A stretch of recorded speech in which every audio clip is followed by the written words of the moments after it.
Me detengo un poquito en Judith, digo, porque, Sí. bueno, porque han pasado algún tiempo pasó lo que pasó. ¿Vos tenés ganas de contar cómo fueron los acontecimientos, esta situación tan, no sé, inesperada, traumática que se vivió? Sí, fue en época de Semana Santa. De Semana Santa, En el año 2009. Claro.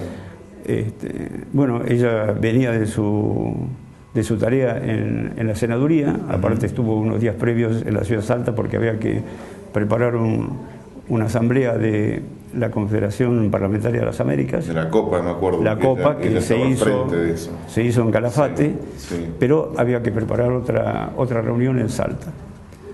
Y ella regresó de allí, pero venía realmente muy cansada por muchos temas que la habían estresado y tenía, como ella es muy fanática de la pesca, entonces quiso ir por una invitación que recibió de un amigo en común que vivía en Gregores, de ir a pescar al lago Strobel, claro, donde se obtienen piezas muy grandes. Ajá.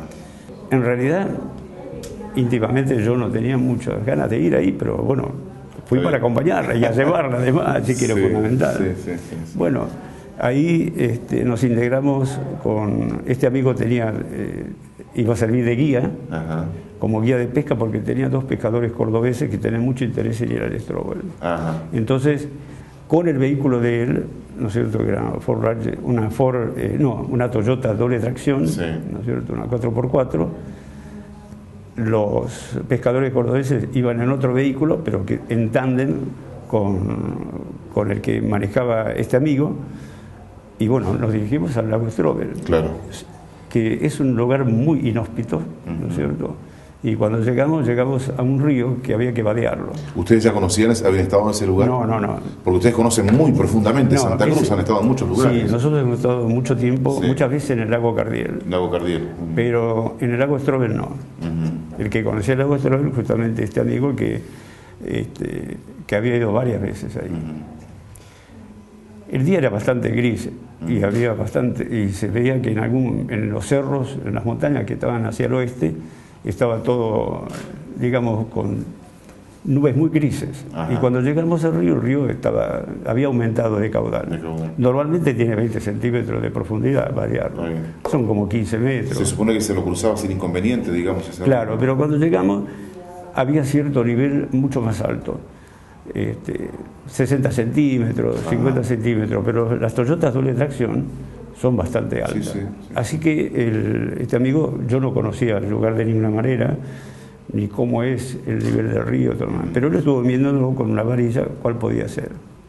Entonces se decidió que cruzáramos. El vehículo que iba con nosotros esperó en la orilla hasta que nosotros termináramos de cruzar, pero faltaban unos 3-4 metros, el vehículo se paró el motor. Casi llegando. Faltaba 4 metros. Pero como la camioneta estaba en sentido perpendicular a la corriente del agua, se paró y poco a poco fue girando sobre sí mismo, ¿no es cierto?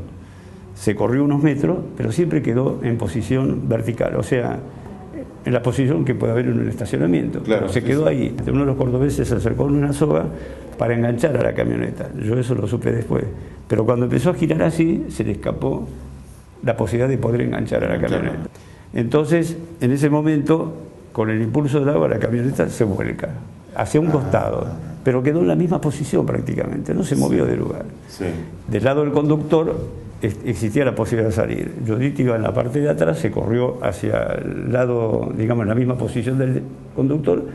Pero por el asiento de atrás. Pero por el asiento de atrás. O sea que ella, igual que yo, el agua nos tapaba hasta la rodilla. Así que primero salió este amigo y esperó que cruzara nuevamente el muchacho que lo acompañaba en la camioneta, que alcanzó nuevamente la soga. Entonces, Judith era la primera que iba a salir. Así que la ayudamos a que salga, ¿no es cierto? Y el amigo estaba esperando en el río, en el medio del río. Judith llevaba un bolso negro, con un montón. Ya había juntado piedritas, flechas en el camino, con historia de ella. Nosotros le dijimos, no cargues ese bolso porque es pesado. Claro. Ella también tenía bastante peso. Aparte ese día había, fumado muchísimo. Esa es la otra historia. Tiene antecedentes de muchos factores de riesgo. Claro. El asunto es que cuando ingresa al agua, se produce el paro cardíaco. Cuando se desvanece ella, en ese mismo, al lado de la camioneta, este amigo la rodea, la abraza, pero ya no, es tan pesada que no la podía llegar a sostener, entonces él fue con el impulso del agua caminando, digamos, por el río.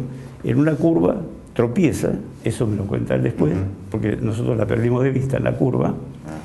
Entonces, era una curva bastante grande. Entonces, en ese momento, proceden, digamos, a rescatarme a mí. Claro.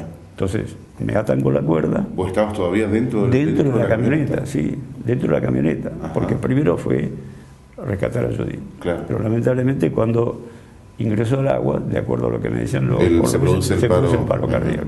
En ese momento me enlazan a mí y los cordobeses que estaban en la orilla me tiran de la cuerda y me acercan hasta la orilla. Yo iba como si fuera flotando, como si fuera... En el medio, o sea, te estaban tirando con la cuerda... Claro, nada más, porque el agua estaba muy fría, ese es el otro factor, digamos, importante, y bueno, yo estaba tiritando de frío porque realmente era las 6:30 de la tarde. Claro. Muy, muy fría estaba el agua. Me introducen en la camioneta, yo me saco toda la ropa porque está totalmente mojado, y esperando que apareciera este amigo con mi señora, porque...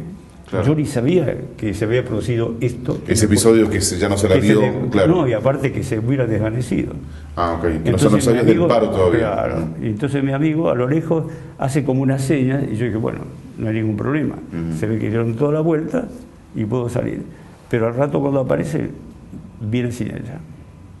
La perdió de vista porque en una de las curvas choca él contra una de las rocas que estaba en el río y se le desprende. Como estaba muy pesada, no la pudo sostener. Después de eso, fuimos a una estancia cercana, una estancia turística, que no había gente, simplemente un encargado.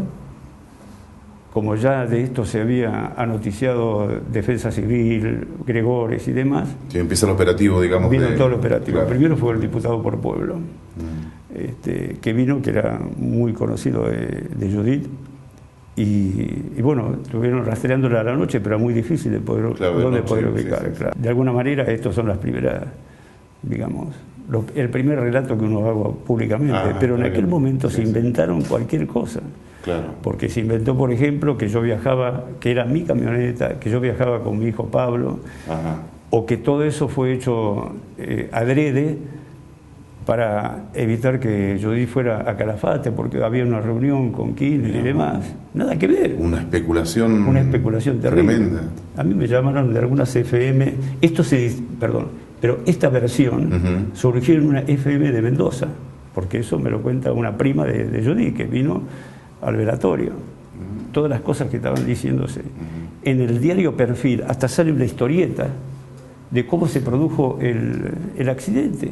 Una fantasía. Una fantasía. Cuando vos decís, bueno, en una época, hace muchísimos años, cuando había un problema policial, le hacían como una historieta de cómo podían ser las secuencias. Claro. Acá también hicieron toda una secuencia que no tiene absolutamente nada que ver con los hechos. Son como los acabas de relatar, digamos. Claro, aparte, así fueron las cosas. Este mismo testimonio yo lo volqué ante la Secretaría del Juzgado de San Julián, donde al producirse un accidente hay intervención de la policía y de la justicia. Y una de las preguntas, ahí yo recién me entero, que uno de los cordobeses se había acercado con la soga para ver si podía amarrar la camioneta.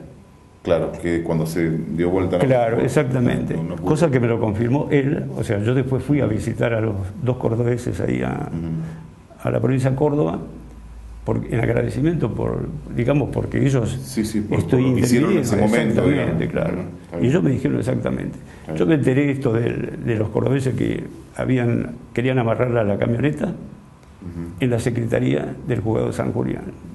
Pero nosotros hicimos muchísimos años este tipo de vida. Así que fue, digamos, una cosa desde ese punto de vista más natural. Está bien. Pero sí, el golpe del accidente y de la muerte tan inesperado, eso fue terrible. Desde ya.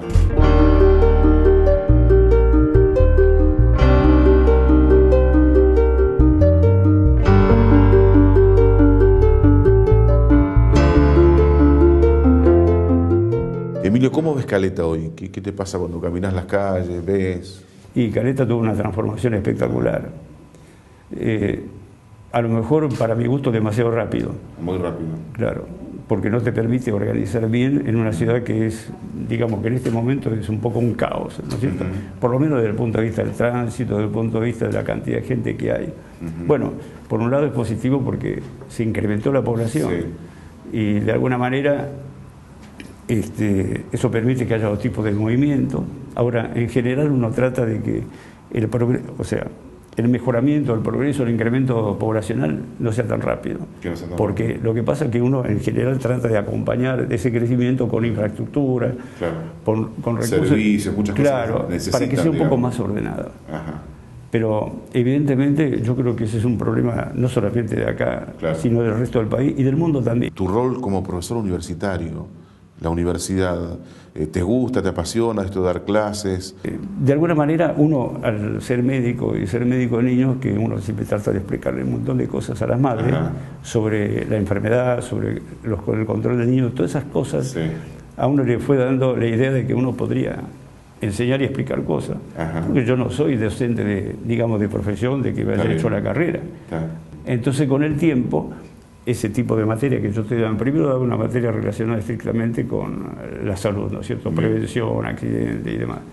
Y además, paralelamente, una materia que está relacionada también con la niñez, que es el desarrollo cerebral y los problemas que puede haber con el aprendizaje, los trastornos de conducta, es decir, todo ese tipo de situaciones que en aquel momento no se trataba de ningún lado.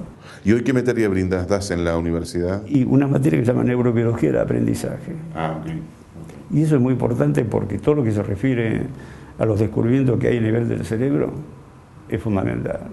Genética, inmunología y neurología son las bases fundamentales de todo el futuro que tenemos con respecto a los, los nuevos descubrimientos y a las necesidades. Emilio, muchas gracias, como siempre, y por estos minutos, conocer algunas cosas de tu vida y gracias por habernos acompañado. Bueno, muchas gracias a ustedes.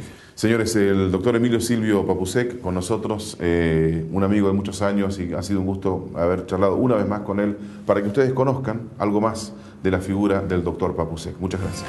Cuando ríes, cuando lloras, un payaso triste.